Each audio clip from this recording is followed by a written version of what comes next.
जय जोहार, नमस्कार। छत्तीसगढ़िया न्यूज़ देख रहे हैं आप। छत्तीसगढ़ की तमाम बड़ी खबरों को विस्तार से बताएंगे, जो लोगों की जिंदगी से जुड़ी हुई बहुत ही महत्वपूर्ण खबर है। इससे पहले आप छत्तीसगढ़ से हैं और छत्तीसगढ़ समाचार ठीक इसी प्रकार रोजाना देखना चाहते हैं तो नीचे लाल कलर के सब्सक्राइब बटन को दबा करके चैनल को सब्सक्राइब कर लेना है।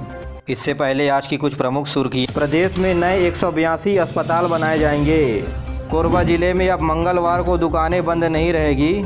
छत्तीसगढ़ में 900 सरकारी पदों पर निकली सीधी भर्ती। खैरागढ़ में 78% वोटिंग के साथ मतदान हुआ खत्म। वहीं प्रदेश में 365 करोड़ रुपए की लागत से बनाए जा रहे हैं नाले। चलिए जानते हैं अब खबर विस्तार से। छत्तीसगढ़ के 16 शहरों में खुलने जा रहे हैं 182 स्वास्थ्य केंद्र। बिलासपुर में 14 जगहों में सामुदायिक भवन और स्कूल में होगा संचालन और इस योजना के चलते अब मोहल्ला वालों को मिलेगी स्वास्थ्य सुविधाएं। गौरतलब है कि छत्तीसगढ़ के बिलासपुर, रायपुर, दुर्ग समेत 16 शहरों में 182 शहरी स्वास्थ्य केंद्र शुरू करने के लिए 15वें वित्त आयोग की मंजूरी मिल गई है और नवीन बनने वाले प्रत्येक अस्पतालों में एक MBBS डॉक्टर के साथ एक स्टाफ नर्स, एक मल्टीपर्पज वर्कर्स और एक चतुर्थ श्रेणी का कर्मचारी समेत कुल 5 लोग का स्टाफ रहेगा। शहरी स्वास्थ्य केंद्रों में गरीबों और निचली बस्ती के लोगों को मोहल्ला में ही स्वास्थ्य सुविधाएं और दवाइयां मुहैया कराई जाएगी। छत्तीसगढ़ में मुख्यमंत्री भूपेश बघेल की महत्वाकांक्षी योजना ग्राम सुराजी योजना के तहत नरवा बनाने के लिए वर्ष 2021-22 में कैंपा मद से 392 करोड़ रुपए की राशि स्वीकृत हुई है और इस राशि से 1962 नालों के इसमें से 1962 नालों के 8,17,000 हेक्टेयर जल ग्रहण क्षेत्र में लगभग 38 लाख भू जल संरक्षण संबंधी संरचनाओं का निर्माण प्रगति पर है। यहाँ राज्य में वन क्षेत्रों में भू जल संरक्षण एवं संवर्धन के लिए बड़े तादाद पर जल स्रोतों, नदी नालों, तालाब और डैम का निर्माण किया जा रहा है। तो वहीं कैंपा की वार्षिक कार्य योजना के लिए 2 राष्ट्रीय उद्यान, 2 टाइगर रिजर्व, 1 सामाजिक वानिकी और 1 एलिफेंट रिजर्व सहित 30 वन मंडल के नालों में भू जल संरक्षण संबंधी संरचनाएं निर्मित की जा रही है और इसी फंड से पूरे प्रदेश में पौधारोपण भी किया जाएगा। अगर हम आंकड़ों की बात करें तो गुरु घासीदास राष्ट्रीय उद्यान सरगुजा में 50 नालों में 96,850 तथा कांकेर घाटी राष्ट्रीय उद्यान जगदलपुर में 7 नालों में 13,859 संरचनाओं का निर्माण किया जा रहा है। इसी तरह इंद्रावती टाइगर रिजर्व बीजापुर में 96 नालों पर 1,80,847 व अचानक मार टाइगर रिजर्व लोरमी में 52 नालों में 1 लाख से अधिक संरचनाओं का निर्माण हो रहा है।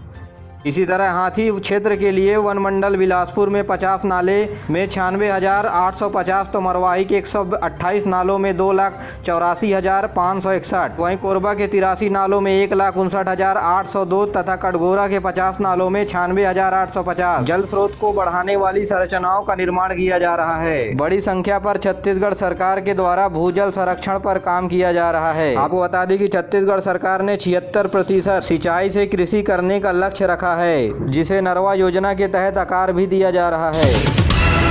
छत्तीसगढ़ के ऊर्जा धानी के रूप में जाना जाने वाला जिला कोरबा में व्यापारियों के लिए कलेक्टर ने एक बड़ा फैसला लिया है। जी हां, इसके अंतर्गत कोरबा जिले के नगरीय निकाय के क्षेत्र के अंतर्गत सभी प्रकार के स्थायी और अस्थायी दुकानों के प्रति मंगलवार बंद रखने की बाध्यता को खत्म कर दिया गया है। स्थानीय प्रशासन अर्थात नगर निगम और नगर निकाय अपने स्तर पर आवश्यकता अनुसार एक दिन दुकान बंद रखने का निर्णय ले सकेंगे। जी हाँ, कोरबा में दुकानें तो बंद होंगी लेकिन एक निश्चित तिथि नहीं रहेगी, यानी अब दुकानदार के लिए अपनी सुविधा के अनुसार हफ्ते में एक दिन दुकान बंद करना अनिवार्य होगा। पहले कोरबा में कलेक्टर के आदेश के अनुसार मंगलवार के दिन ही दुकान बंद किए जाते थे, लेकिन अब ऐसा नहीं होगा। इसके संबंध में कलेक्टर रानू साहू के निर्देश पर अपर कलेक्टर सुनील लायक ने आदेश जारी कर दिया है। तो वहीं छत्तीसगढ़ में प्रधानमंत्री आवास योजना के अंतर्गत बड़ी खबर सामने निकल के आ रही है। 21,340 आवासों के निर्माण हेतु 664 करोड़ 17 लाख रुपए की मंजूरी राज्य सरकार के द्वारा दे दी गई है। जी हां, बीते दिनों मुख्य सचिव अमिताभ जैन की अध्यक्षता में आयोजित राज्य स्तरीय स्वीकृति और निगरानी समिति की 20वीं बैठक में योजना के तहत हितग्राही द्वारा स्वयं के आवास निर्माण के लिए 21,340 नवीन आवास बनने के लिए स्वीकृति प्रदान की गई है। यानी छत्तीसगढ़ में अब 21,340 नवीन आवास बनेंगे। इस संबंध में प्रदेश सरकार के द्वारा आदेश भी जारी कर दिया गया है।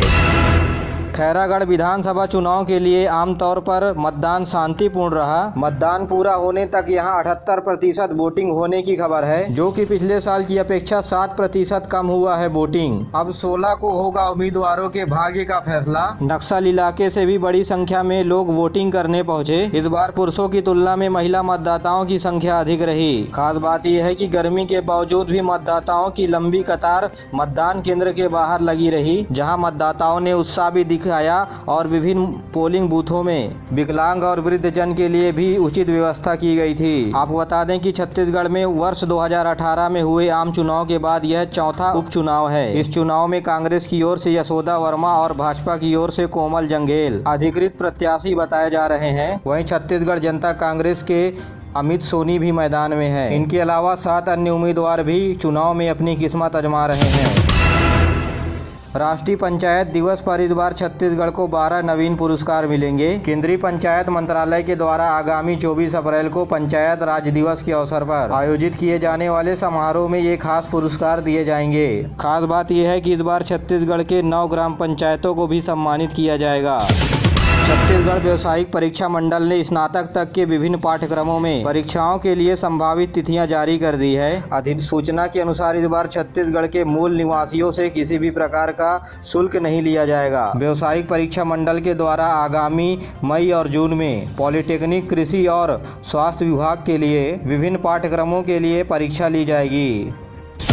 छत्तीसगढ़ में एक बार फिर मिल रहा है युवाओं को सरकारी नौकरी पाने का मौका। परिवहन विभाग में 91,000 रुपए तक की सैलरी वाले जॉब की जाएगी भर्ती, तो वहीं स्वास्थ्य विभाग में 900 से अधिक पदों पर होगी भर्ती। जी हां, परिवहन विभाग में भर्ती के लिए छत्तीसगढ़ राज्य लोक सेवा आयोग के जरिए होगी परीक्षा। तो इधर स्वास्थ्य विभाग में होने वाली भर्ती राष्ट्रीय स्वास्थ्य मिशन छत्तीसगढ़ के अंतर्गत होगी। भारतीय राष्ट्रीय स्वास्थ्य मिशन छत्तीसगढ़ के तहत स्टाफ नर्स SNCU के 408 पद, तो वहीं स्टाफ नर्स NBSU के 404 पद और सचिव सहायक के 14 पद शामिल हैं। स्टाफ नर्स के लिए बेसिक BSc नर्सिंग के साथ 2 वर्ष का काम का अनुभव होना चाहिए और इसके लिए वेतन 16,000 रुपए मानदेय हर महीना मिलेगा। वहीं स्टाफ नर्स NBSU के लिए BSc nursing post basic nursing pass होना चाहिए एवं 2 वर्ष का अनुभव होना चाहिए। इसमें भी 16,000 रुपए मानदेय प्रति महीने मिलेंगे। वहीं सचिव सहायक के लिए computer science BSc, computer science BCA पास कैंडिडेट ही अप्लाई कर सकेंगे। इनमें 13,550 रुपए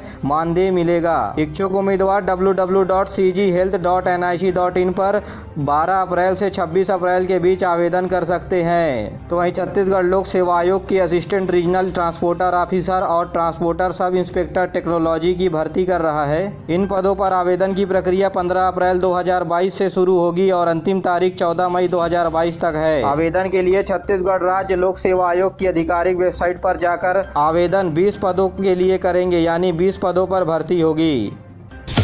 प्रदेश के स्पीकर और सांसद ने छत्तीसगढ़ कलाकारों को दिया स्मृति भेंट। गौरतलब है कि छत्तीसगढ़ के सुपरहिट फिल्म मार डाले मया माँ के प्रमोशन के लिए पहुंचे छालीवुड के सुपरस्टार पद्मश्री अनुज शर्मा, निर्माता निर्देशक गजेंद्र श्रीवास्तव सहित फिल्म की पूरी टीम छत्तीसगढ़ विधानसभा के अध्यक्ष डॉक्टर चरणदास महंत और लोकसभा सांसद ज्योत्सना महंत कोरबा स्थित आवास में पहुंचकर सौजन्य भेंट किया। इस मौके पर छत्तीसगढ़ी के फिल्म कलाकारों का आत्मीय स्वागत कर उनका उत्साहवर्धन किया। साथ ही महंत दंपत्ति ने अतिथि कलाकारों को स्मृति भेंट कर सम्मानित भी किया।